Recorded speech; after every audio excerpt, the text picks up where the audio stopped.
दोस्तों, कैसे हैं आप सब? उम्मीद करता हूँ खैरियत से होंगे और ठीक होंगे। तो गाइस यार, अभी ना मैं बहुत थक के ना अभी आके घर बैठा हूँ, क्योंकि यार मेरा जो दुम्बा था ना पांडा, वो गुम हो गया यार, मिल नहीं रहा। सुबह से मैं पूरी जगह पे ढूंढा है, वो नहीं मिला।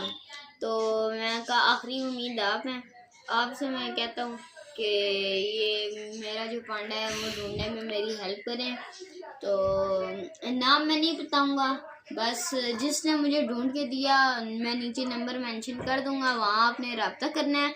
और दूसरी बात ये कि हाँ, उस जो हमें ढूंढ के देगा ना पांडा, उसको हम इनाम देंगे, और इनाम में होगा 10,000 रुपीज़। सही है, और आपने मेरी मदद करनी है ढूंढने में। अल्लाह हाफ़िज़।